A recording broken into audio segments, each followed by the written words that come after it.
Les jeux vidéo sont un médium vaste et versatile, aux possibilités aussi variées que les pays où ils sont créés.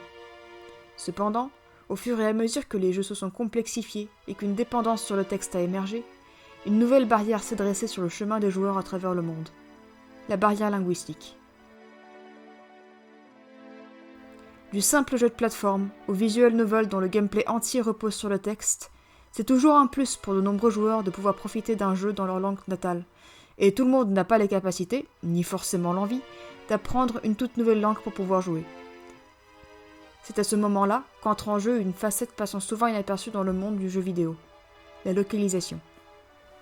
Consistant généralement à bien plus que simplement remplacer les mots d'une langue par ceux d'une autre, il s'agit la plupart du temps d'un travail titanesque et délicat, demandant de nombreux ajustements. Mais souvent, et surtout à ses débuts, l'attention lui étant accordée est moindre.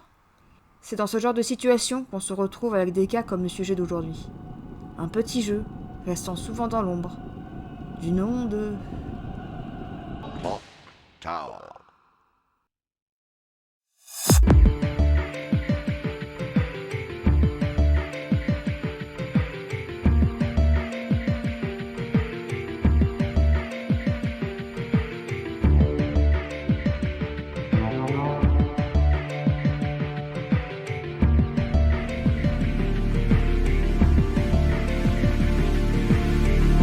Clock Tower, connu en tant que Clock Tower 2 ou Clock Tower 2 au Japon, est un jeu se présentant comme une aventure horrifique, sorti initialement en 1996 sur les PlayStation japonaises.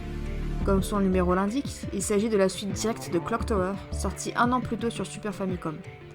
Cet opus n'arrivant pas sur les terres occidentales avant 2024, la société ASCII décide de rebaptiser le jeu en simplement Clock Tower lorsque le titre est localisé en 1997 pour le marché américain, bénéficiant d'un léger redoublage et d'une traduction intégrale en anglais. Bien qu'occupant une niche réduite de par sa combinaison de thèmes et gameplay, Clock Tower trouvera suffisamment de public pour que le jeu suivant de la série, le spin-off Clock Tower Ghost Head, soit lui aussi localisé aux États-Unis sous la guise d'une suite en 1999. En Europe cependant, Clock Tower n'arrivera pas avant début 1998, et ce délai, souvent présent dans les sorties consoles européennes, lui sera désastreux. Bien que la sortie initiale de 96 ait placé le jeu côte à côte avec le premier Resident Evil, sorti quelques mois plus tôt, l'arrivée de Clock Tower en Europe se fera des années après ce premier opus, le deuxième volet de la saga n'étant qu'à quelques mois de faire son entrée sur les consoles européennes. Se retrouvant face à des jeux plus avancés, car il est développé plus tard, le jeu récoltera des avis plutôt tièdes, mettant en cause ses graphismes dépassés et un gameplay vieillissant. Cet échec fera que l'opus Ghost Head passera outre le territoire européen, la série restant dormante jusqu'à l'arrivée de Clock Tower 3, en 2003, par Sunsoft et Capcom. Parmi les pays européens où le jeu est sorti, deux bénéficia d'une traduction intégrale des textes. L'Allemagne, qui en profita pour soigneusement nettoyer la jaquette, en accord avec les normes de censure de l'époque, et le pays possédant la version nous intéressant aujourd'hui, la France. Cet opus étant celui qui prend le plus son pied dans le genre du jeu d'aventure parmi toute la série, la compréhension du texte est un élément très important pour profiter pleinement de l'expérience. Et la version française de Clock Tower est une sacrée expérience.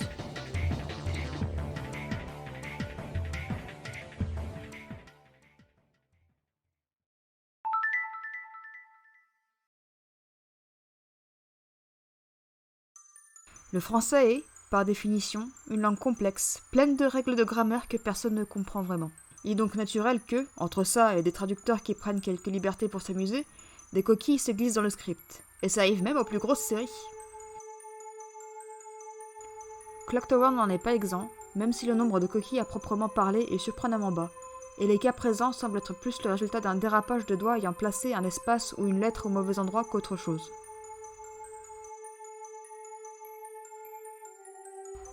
Un problème bien plus conséquent, et constant, présent au niveau de l'orthographe dans cette version se trouve au niveau des accents.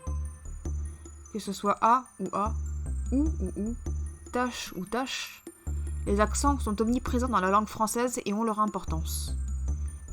Leur présence est une chose généralement respectée dans Clock Tower.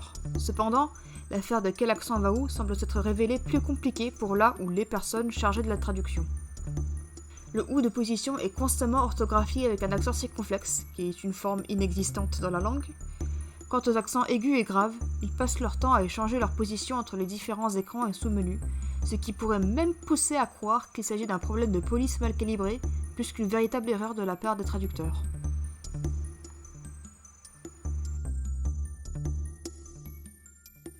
Le français est également une langue dite romane et, avec d'autres langues de même catégorie telles que l'italien ou l'espagnol, a historiquement genré absolument tout de façon binaire, des noms d'oiseaux au tabouret. Bien entendu, de nombreux adjectifs et verbes, notamment au passé, doivent s'accorder en genre et en nombre selon les circonstances. Et c'est à ce niveau-là que les premiers problèmes de compréhension de Clock Tower commencent à émerger. Dans un jeu au casting composé aussi bien de personnages masculins que féminins, qui parlent souvent entre eux et de l'un l'autre, mal appliquer les règles d'accord de genre, ou de nombre par ailleurs, peut mener à des résultats étranges. Les exemples les plus marquants étant, évidemment, lorsqu'un pronom du genre opposé est utilisé pour se référer à un personnage, dans une conversation concernant un autre personnage du dit genre. Tous ces cas restent heureusement plutôt rares, et bien que certains témoignent d'un manque de passes de relecture, ils peuvent rester au pire un détail amusant dont les joueurs se souviendront pendant un moment, ou seront vite oubliés, comme l'absence d'adaptation sur la numérotation des étages d'un bâtiment. Cependant, nous sommes loin d'avoir fait le tour des problèmes que cette traduction présente.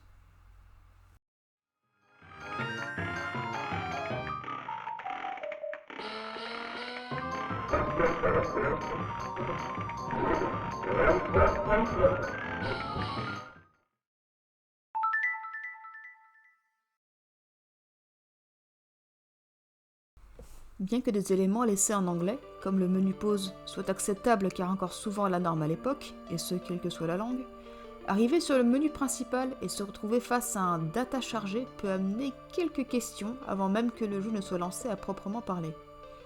D'autres éléments semblent également avoir échappé à la vigilance des traducteurs, comme la réceptionniste de la bibliothèque étant appelée Clerk, gardant son nom de job anglais. Et oui, d'après les concept art débloquables dans le jeu, elle a un nom, Sandra. D'autres détails oubliés, bien que cachés au fond du menu, se démarquent justement par leur oubli, alors qu'ils sont traduits de façon correcte dans le reste du jeu. Comme le château, ou manoir, Barrows, qui repasse soudainement à Barrows Mansion dans le menu des concept art. Le reste des pages de sous-menu étant pourtant traduites correctement.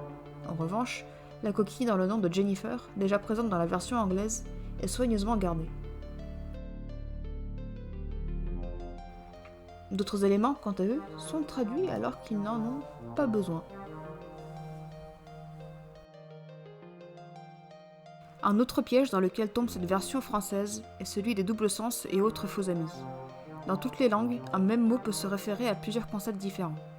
Les traducteurs, n'ayant probablement eux ni accès au contexte du texte leur étant fourni, ni ayant eux leur traduction vérifiée, dérapent assez souvent sur ce sujet. Cela résulte en des moments surréalistes où des phrases complètement anodines dans la version anglaise prennent un tout autre sens. Notamment, Stuffed Animal, se référant le plus souvent à une peluche, et d'ailleurs traduit en tant que tel à certains endroits du jeu, se retrouve parfois traduit en animal empaillé. Ou l'objet Starplate, traduit de façon plutôt décente en tant que plaque d'étoiles dans le jeu, se retrouve soudainement qualifié d'assiette sur l'écran des indices. Certains mots existant dans les deux langues peuvent également avoir des significations très différentes, ce qui fait un drôle d'effet quand le jeu décide de les laisser tels quels. Le problème n'en devient que plus présent lorsque les traducteurs ont affaire à des éléments textuels sans contexte, comme des éléments d'interface ou des textures séparées. Ainsi, si vous vous êtes demandé pourquoi vous sembliez avoir la possibilité d'effacer les fins déjà obtenues, et que cliquer dessus ne faisait que lancer la cinématique, ainsi que pourquoi les scénarios terminés étaient effacés, voici votre réponse. Il s'agit du terme clear qui a été mal interprété car dénué de contexte. De même, cette absence de contexte est probablement la raison qui a causé la traduction de dead end en impasse, ce qui, bien que gardant une certaine logique, perd l'impact de l'original. À tout ça s'ajoutent des traductions ayant tout simplement dérapé par rapport au script d'origine, dû soit à un manque d'attention, soit à un manque de maîtrise de la langue française de la part des traducteurs, chose qui était plus commune qu'on pourrait le croire, qui ne sont pas non plus aidés par les divisions douteuses de défilement du texte dans les versions occidentales.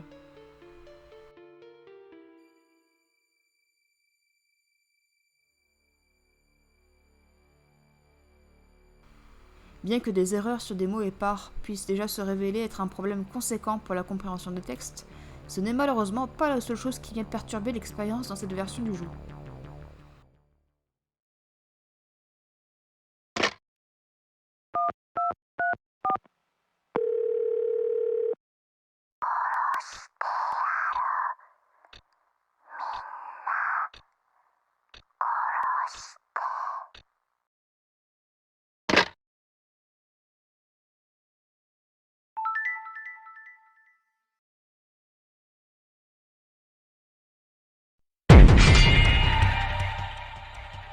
Avant même la grammaire ou l'orthographe, la syntaxe d'une phrase est l'élément essentiel de sa compréhensibilité.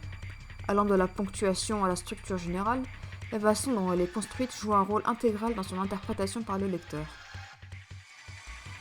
C'est également un problème qui est relativement commun dans Clock Tower, allant de séparation de phrases manquantes à des traductions dépourvues de détails ou de sens, et parfois le résultat d'une sorte de perte due à la copie de traduction. De par son écriture à la fois syllabaire et logogrammique, la langue japonaise permet souvent d'exprimer une information en beaucoup moins d'espace que dans une langue purement phonétique comme l'anglais ou le français.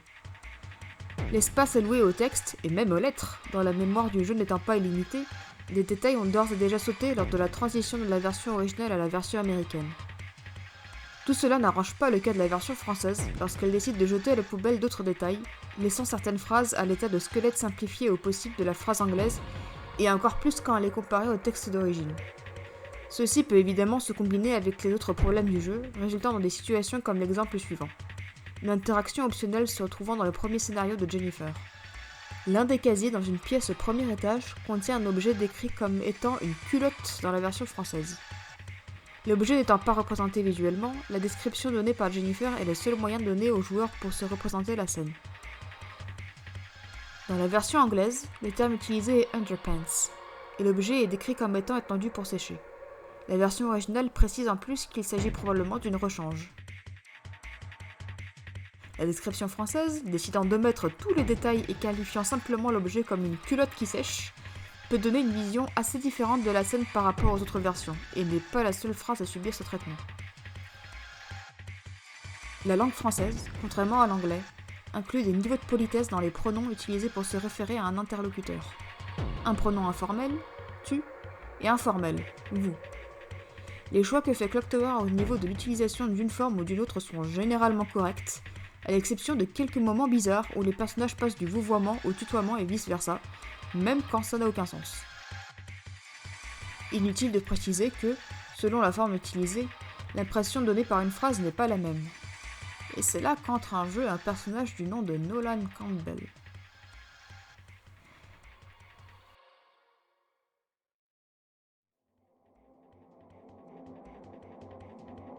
Nolan est un personnage pour le moins controversé dans une partie de la base de joueurs, du fait de l'implication d'une relation romantique entre lui et Jennifer qui est mineure.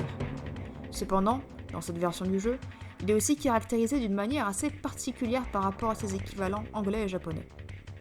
Tout d'abord, revenant sur les niveaux de politesse, il n'est pas exempt de changements soudains entre le tutoiement et le vouvoiement.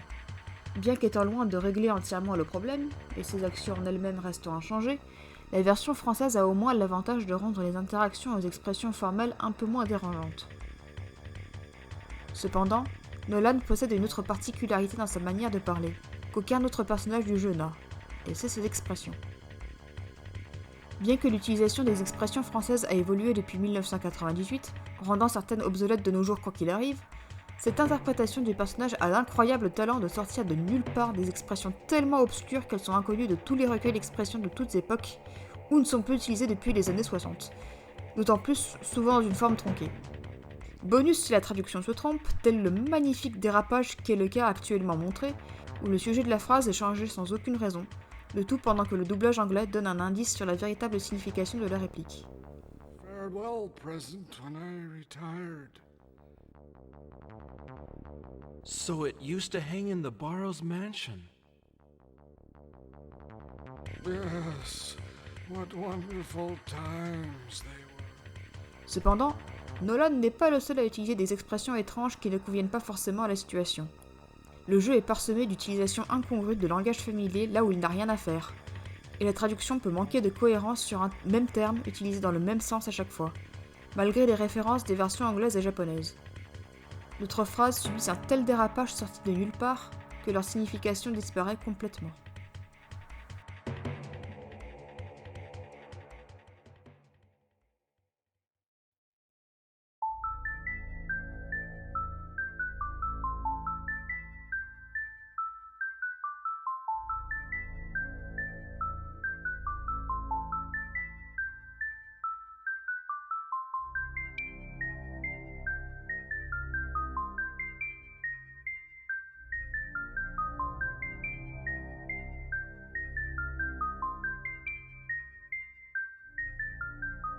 Il est cependant important de se rappeler que, même si cette traduction paraît être une vaste blague avec les standards d'aujourd'hui, l'existence de cette localisation telle qu'elle existe est un pur résultat des circonstances où elle a été créée.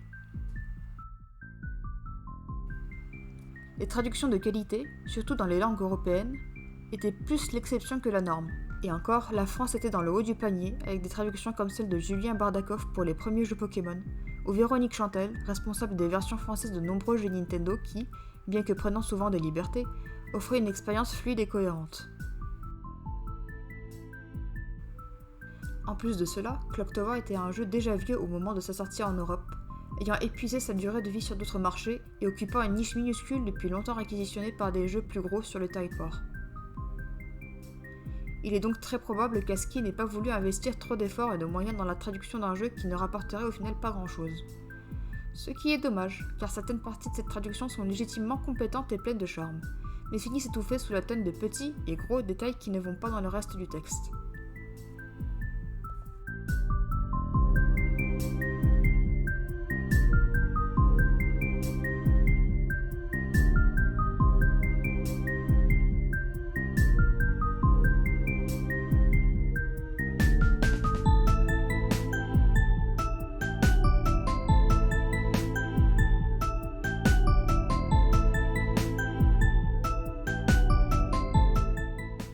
Cependant, 26 ans après la sortie du deuxième devenu premier opus sur le territoire français, et 11 après le dernier opus officiel de la série, Clock Tower pointe officiellement à nouveau le bout de ses ciseaux dans la langue française, avec le port amélioré du jeu Super Famicom comprenant une traduction dans la langue de Molière.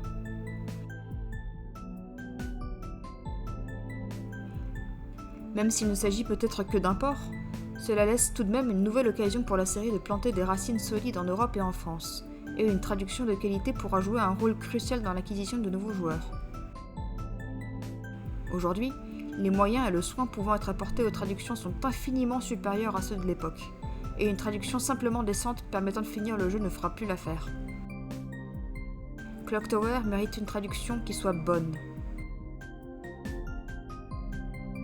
Bien qu'il soit rarement possible de faire des traductions 100% exactes à cause des différences des règles d'expression entre différentes langues, rien n'empêche de faire un minimum d'efforts pour que la traduction soit au moins agréable à lire. Alors, WayForward, faites un bon boulot.